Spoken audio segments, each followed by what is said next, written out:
So it's interesting to me how when a lot of times when we refer to God, we always say he, him.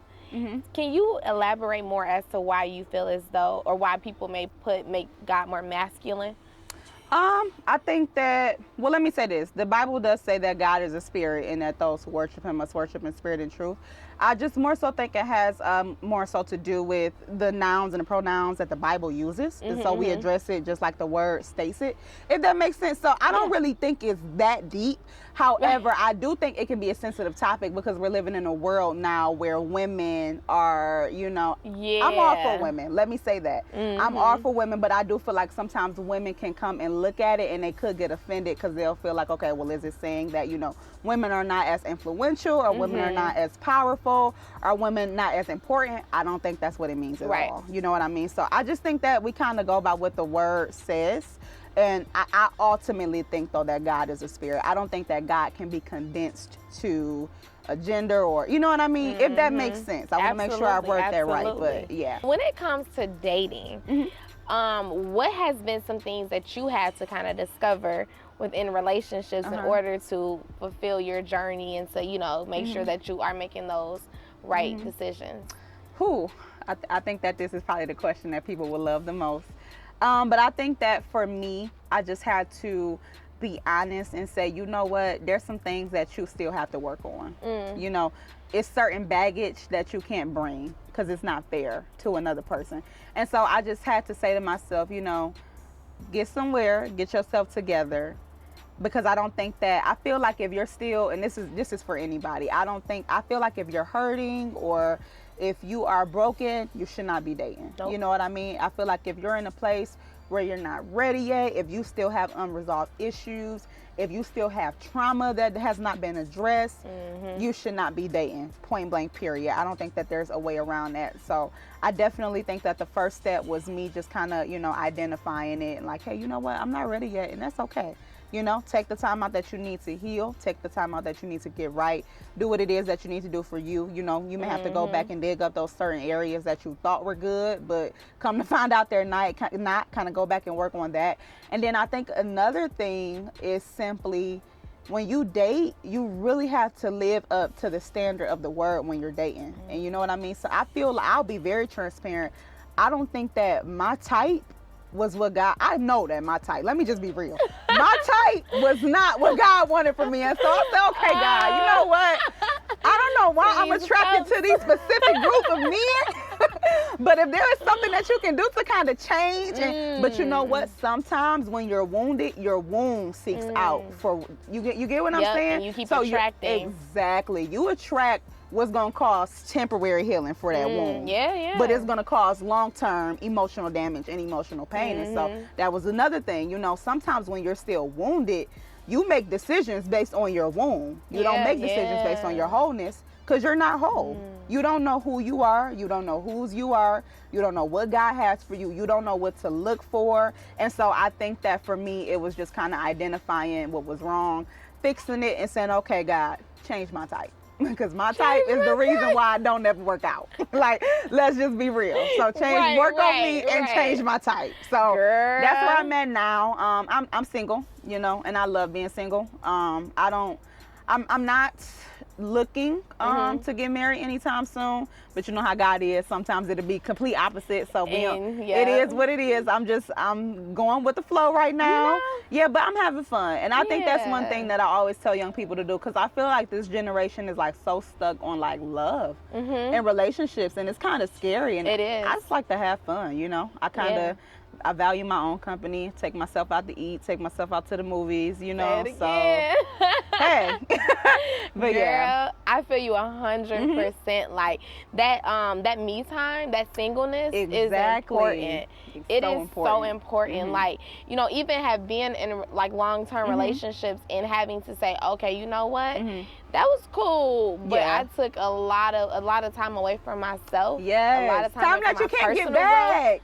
Yeah, you know, it was cool. You know, I learned a lot. You know, I'll give you that. But a lot of time within myself that could have been spent on growing, on really finding more of, you know, what makes me happy. You know what I'm saying? It's so important. Singleness is so important. And a lot more women, I want them to really understand that and to really find peace in that. It's okay to be, even men. Yeah. It is okay to be alone. It's okay. It is okay. It is not a burden. It is great to be alone. Yeah. People act like they're doing time, like they got locked up or something. I'm like, what? Like, no. But yeah. And too, it's crazy too, not crazy, but another beautiful thing about being alone, you are in control of your day, of the things around you. Yep. You are in control of how is this going to affect me? How am I going to wake up today? Is this person or somebody going to come into my life and tell me, oh, we doing X, Y, and Z, or you stop what you're doing, or you know what I'm saying? Or you know, just something to throw you off balance. You are ultimately in control. Yeah. And that is okay. For sure. And I even feel like sometimes with like women like me or women like you, sometimes when you are like, you know, solidified in who you are and you know who you are, you have to make sure that the type of man that you date can respect your calling, you know, can respect what God has on you, can respect what God has ordained for you, because sometimes you will be dating them, but they'll be competing with you. And it's like, wait a minute now, we supposed to be together. Like, what's going on that, ma'am. Yeah, people will be low key. And this is friendships, relationships, partnerships. This is, you know, it's just not condensed to relationships, but you'll be with them, for them, and they'll be competing with you. Like Judas was with Jesus. And I mean, I know that's not a relationship, but in a way, you know what I mean? Yeah. Judas was with, I'll say it like this. Sometimes just because that they're in your circle, it does not mean that they're in your corner. You know, so just because they're around you, it does not mean that they are for you. Yes. So you got to be able to discern the Judases in your life. You know what I mean? You got to be able to have that discernment, because if you don't, you'll be rooting for them and they'll be plotting on you. And it's scary. Yeah. It's scary and it's heartbreaking, because I don't feel like betrayal can ever come from someone you don't care about. You know? Betrayal always comes from the people that sat at your table, ate your food, you spent money on them, you looked out for, you know what I mean? So, and like I said, it's not just condensed to relationships, it's with the people that you allow in your life, period. So, and you have to be careful. Exactly. You have to be careful of that, because a lot of times and this is something that, like Devon Franklin, I love to listen to his sermons. He was saying, like, we be trying to pull people from our past into our future, and God is trying to tell you, this person cannot go with you where I am taking you. And the more you keep trying to bring them, the longer you're prolonging your blessing. That's so good. You can't receive it because they weren't meant for this blessing. Yeah. They're either not in the same mental space, spiritual space as you. Yeah. But overall, they're not meant to be here. It's time to let go. Yep. And I love that. And I just feel like, even to add on to that, I love him and I love Megan. I love them. I love their book. Love them so much. But I feel like in life, whenever you're going up, whenever you're walking in your purpose, whenever you're walking in your calling, it's like an elevator. You know, you start off on the first floor, but by the time you get to that top floor, some people come on, some people get off. Ooh, you got to know who to let on, you got to know who to let off, because everybody's not going to the top with you. And so you just got to be able, when that door opens and it's time for them to get off, let them go. Don't try to keep them in, because where you're going, that's not where they're meant to be. So that's how I look at it. That's right. You better make use of that close button. Yeah. Okay. Come on, close. Sometimes you might have to hit the emergency button. Okay. Call somebody. Alert. Come get me off of here. Come get them. Somebody gotta go. Okay. Send help. Sorry, I'm sorry, y'all. Tell me, what message do you want our current generation to receive? Oh, girl, your questions are so good. They're so simple, but so good. Oh my gosh. I think that for sure, the biggest message that I try to give people is live for God, period. Like, people, when I first went into ministry, when I first made the decision, the main thing that people used to tell me was like, no, you need to live your life. Like, that's going to take away, you know, from you having fun. That's going to take away from you experiencing life. But I feel like my life did not get better until I started living for God. And so I think that sometimes people think that they have to choose between life and God. Like, can I have fun and love God? And I feel like you can do both, you know? And so I think that that's one of the biggest things that I want people to know, is that you don't have to choose. Like, I mean, you do have to walk away from, like, you know, sin, which is a benefit for you in the end, but you don't have to choose. You can live for God and still have fun. I just want people to know that I don't think that you have to sin to have a good time. You know what I mean? Exactly. You can have that balance. you can still live for God. And I just want people to not be influenced by like culture and society, because it's always a trending topic. It's always something new. Things are always changing. And I just want people to not get so caught up in the hype that they miss out on like what really matters. I know I just really want young people to know though, like you can really live for God. You can build your relationship with him. And I want them to know, because I think that sometimes people have the wrong idea about God, but I want people to know that it does not matter how jacked up your past is. Like, it does. The worst thing that you did, the thing that you're scared to talk about, the thing that nobody knows about, God can use that very thing to push you into greatness. That very thing you are ashamed of, that very thing that happened to you, your trauma, anything that happened to you in your past, any mistake that you made, God can use it. And I am a living witness. Like, before I started living for God, I wasn't just out here just right. You know, I had things that was wrong with me. I had things that I didn't like about myself. I had bad habits that I had to get rid of. And I really believe that God turned my tests and my trials into my testimony and into my message. So I think that would be like the bigger picture. Live for God. I think that's what I'm just trying to say. Is live for God. I think that's what I'm saying in the most simple way, yeah. And it's not deep. It's not a big grand. You know what I'm saying? Like, you can do it wherever you are. If you are watching this in your kitchen, you're watching this in your bathroom, in your car, like, you get to make that decision wherever you are. So, yeah. Go ahead. Thank you, girl. Thank you. Oh, my goodness. So what advice would you give to someone who is struggling in their faith? I will remind them that God knows all, that God sees all, and that God heals all. And I will remind them that their current situation is not their final destination. That's what I always tell people. Where you are right now is not where you will always be. And I think that the biggest struggles in your life, the biggest setbacks, the biggest downfalls, those are the moments that really define you. Those are the moments that strengthen your character. It's not your mountaintops. It's not when you're winning. It's not when everything is going. It's how you can handle it, and it's how resilient you can become when all hell has breaking loose around you. You know, when chaos and calamity has hit your life. And so, like, if there's anybody that's in that situation right now or in that space, I would just really, really remind them that you will not stay down forever. You will not be here forever. And the Bible says, even though I walk through the valley of the shadow of death, I will fear no evil. You don't get stuck in your valleys. You go through them. You don't stop there. You don't get. That's what the Israelites did. They got stuck and they were in bondage longer than what they had to be. And so I would just remind people to keep moving, keep going for it. Days when you don't feel like getting out of bed, days when you don't feel like praying, days when you don't feel like worshiping, just continue to keep walking and continue to keep going. And I feel like God will really be there. Yeah. I want to touch on that too when you were saying your the moments when you're defining yourself at your lowest, not your mountain highs or your peaks, but the lowest. Because it's interesting. I always tell people when they're feeling at their lowest, I said, this is probably the best place to be. Yeah. I said, because this is the place, for one, you only can go up from here. That's number one. But number two, you're also learning and you're growing and you're evolving in this very moment. Yeah. Because when you get to that high point that you think you need to be at right now, when you get there, there's going to come more responsibility. Absolutely. And on top of more responsibility, there's more of a role for you to play. Yeah.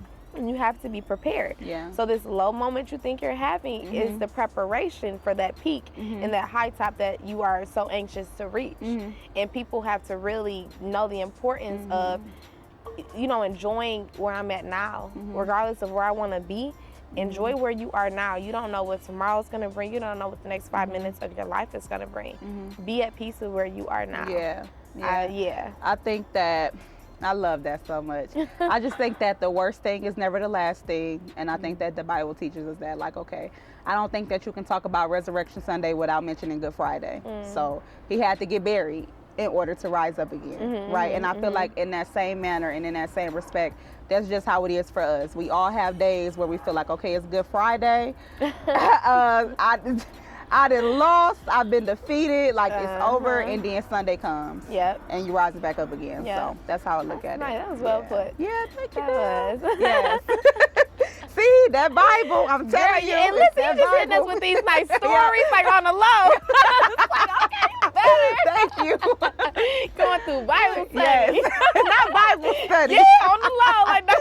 Yes. Did you pick that up? Yep, see? I picked it up.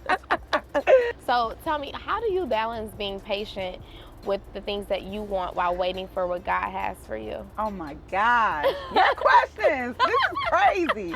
It's hard. It is hard.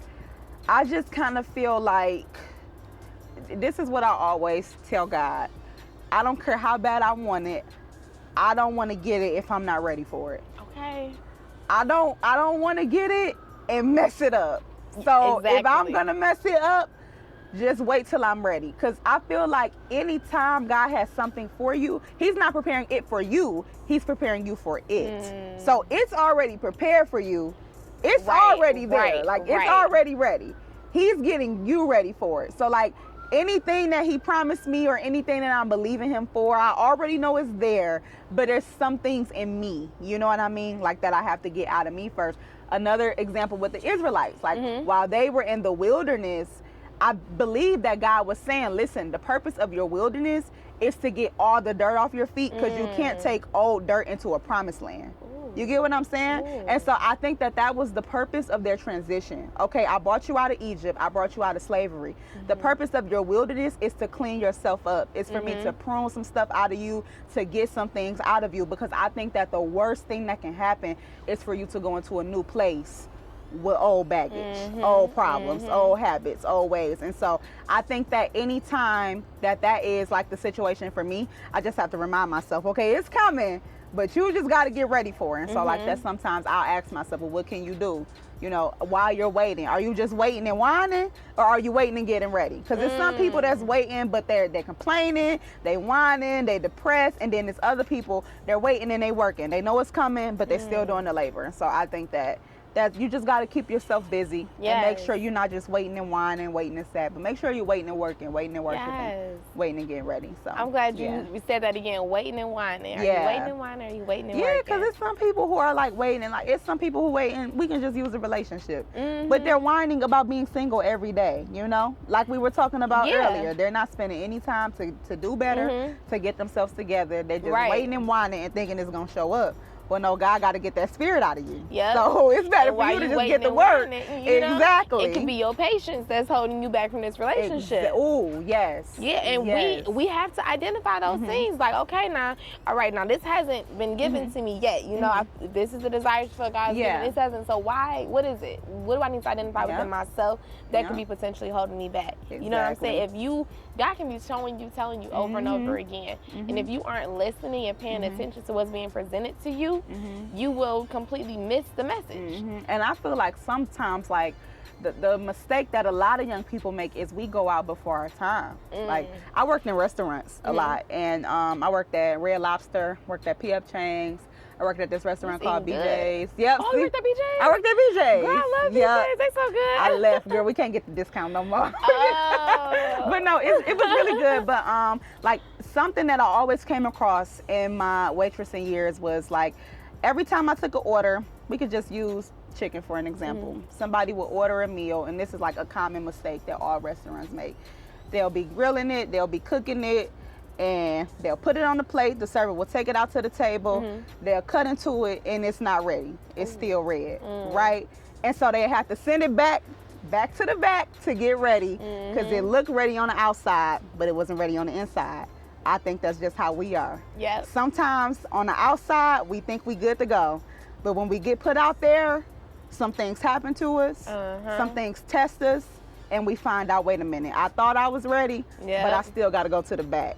And get prepared. I gotta do it over again. I gotta do it over again, because I didn't have the patience to just sit in the back and wait my turn. Right, exactly. So, yeah, I think that's how it is, for sure. It is. And a good example that Joe Osteen uses, he says how, you know, if I have a 4-year-old son who wants to drive, first of all, you're only 4 years old. You're not ready, you're not equipped, you're not prepared to even get behind that wheel. You're not even of age. So why would I give you a car that you are not even ready for? Right. And as simple as that. You aren't ready to receive. So get you That's together. Such a good example. You know, serious. And it's into being on the outside. Everything always look good on the outside, of course. You know. It does. And then some cut into you, and that inside not ready yet, and you It's like, a little rare. I gotta go back again and do this again. That's what I'm saying. Way. Like, if we just take our time and get it right the first, you won't have to keep going back. You know, there's people who gotta keep starting over, and they mad. Why do I have to start over?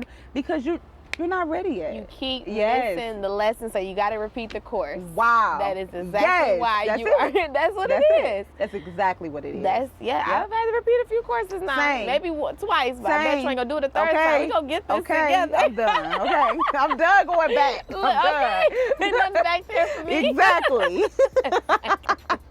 So, has there ever been a time in your life where you felt as though you missed God? You missed what He was, or what He was telling you to do? Absolutely.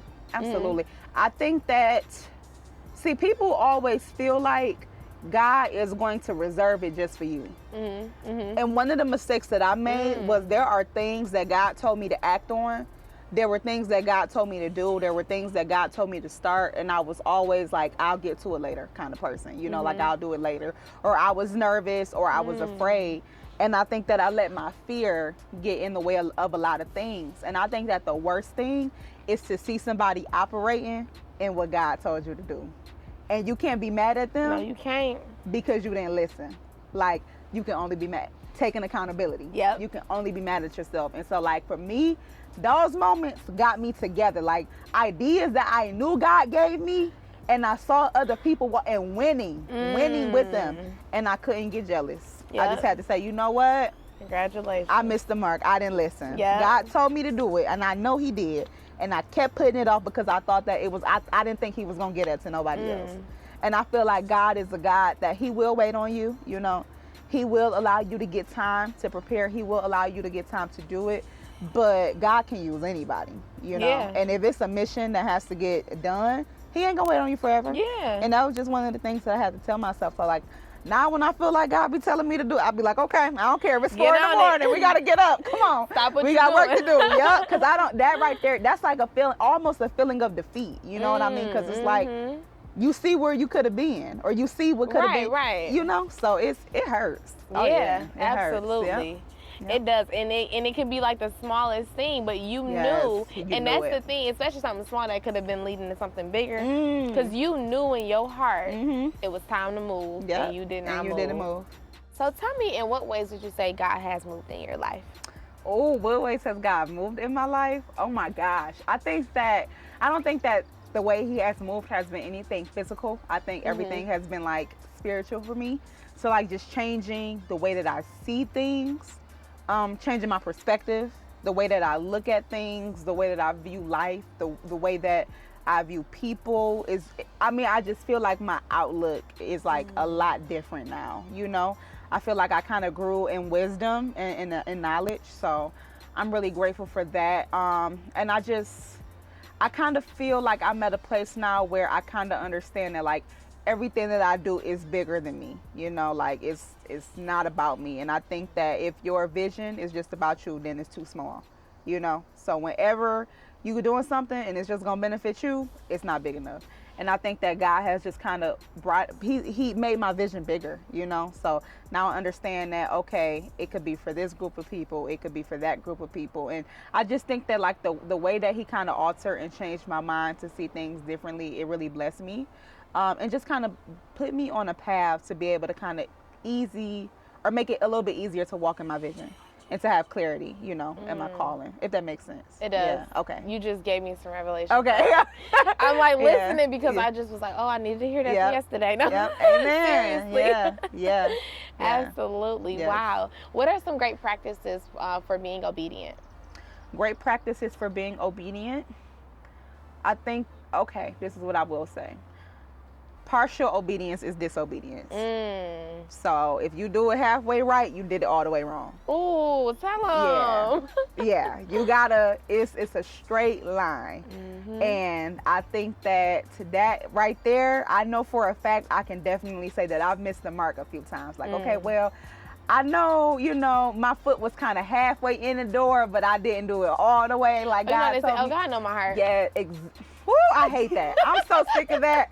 Oh my what gosh. You just do wrong. Exactly. Because why you have to say that? And I feel like anytime you are disobedient, you can't see it in a moment, but like it can mess up every other step. Like I love analogies. And so I look at it like this. Like when you button a shirt, if you miss one button, the whole shirt is now messed up. Exactly. And you have to start all the way over. And I feel like when you miss one step, when you do one, oh my gosh, it can alter.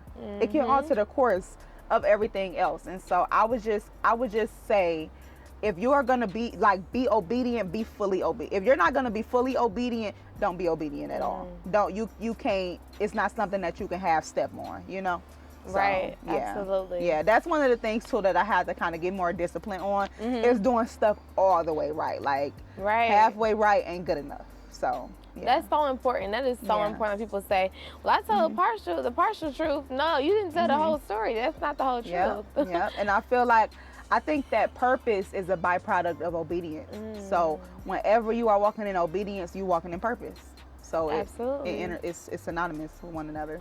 There is another resource for people to get all of these great analogies and all this great wisdom from you. Oh, thank you. Yeah. So you're at Mikiah. I wanted to call you Mikiah. See, we already said earlier we could do that. It's okay. I do that. So you're at Mikiah Keener. It is an abundance of different resources. So tell me more about your mission behind that and what people can expect when they download. So my mission behind the app is just to kind of like remind people, like I said earlier, that you can receive God anywhere. You know, so when you have that, I want people to click on the Bible as much as they click on Twitter, as much as they click on Instagram. So the app has a built-in Bible. It has different prayers that you can read. It has different devotionals, different blog posts. It has a I want to be saved tab. So like if you're like, oh, you know what, I want to give my life to Jesus. Well, you don't have to wait on the pastor. You don't have to wait on the deacon. No, you can click that. You can read what's on there and you can be saved. And so I just wanted to make it easily accessible, and I don't want people to feel like they have to jump through hurdles to get to God. And so I just thought that the app would be like a really cool way for young people to connect, for them to kind of experience God on a deeper level, for them to be able to build that relationship. So like if they're going through something, okay, I can open up the app, boom, let me read this prayer, let me pray this over my life.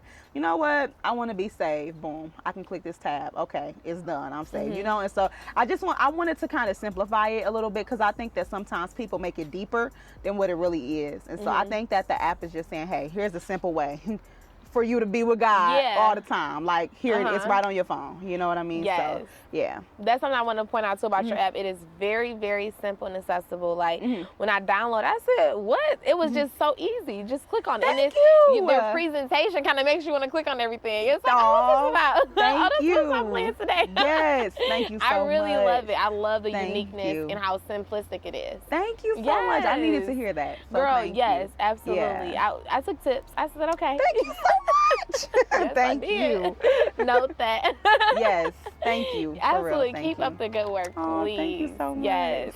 And so before I let you go, I do want to I ask all my guests, what is something that you want to be remembered by? Oh my God, your questions are so good. Okay. Something that I want to be remembered by, a disciple. Just as a disciple here on earth. Nothing that deep. I just want people like, you know, when people come to my funeral and people remember me and I'm long gone, I just want people to say, you know, like she loved God for real and she used her life to make sure that everybody else she came in contact with was saved, or they met God on some capacity or some level. And so like I just kind of want to be like a walking version of the word, the Bible, whatever it is I can do. So I just want to live my life in a way where people can say, you know what, I see God on her, or I know it's something about her. You know, like, you know, when you know God for real, people be like, it's something about you, like your energy. Yes. And so I just want people to feel that. I think that's all. Yeah. I commend you, girl. Thank you are doing just that. You really thank are. you so much. And it's like, it's interesting. People always like, oh, you so young, but like you are really walking into this journey as such a, I would say, as such a pure part of your life. You know, a lot of people have to go through a lot of trauma sometimes to get to those, you know, those levels with God and to really experience God's grace.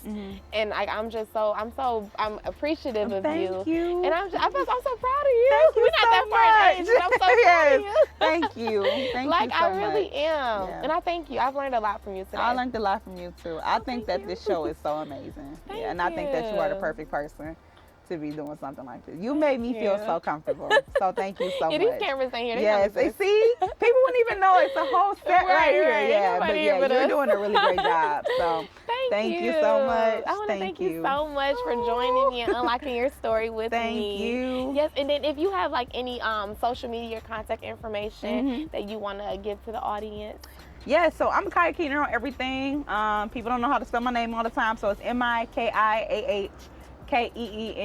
That's on Instagram, Facebook, my website, MikiahKeener.com. Mikiah Keener on YouTube. All Mikiah on Twitter though, Mikiah with _. So that's how you can connect with me. And then the app is called Mikiah Keener. So if you want to download it, I think it would really be a blessing. It's free. Free 99, so you can just download it, make some space on your phone. You may have to delete one of those other apps, but it'll be worth it. So that's how you can connect with me. It's definitely worth it. I can attest to that. I just want to thank you so much for joining me. It has been obviously a pleasure. We have had a good time. Okay, I loved it. I enjoyed it. Thank you so much for thinking of me. I appreciate you. I want to hug. I'm about to hug you. Give you a big hug. Yes. And I want to thank you guys for staying locked into another fantastic episode of Unlocked with Keys. I'll see you guys next time. Bye.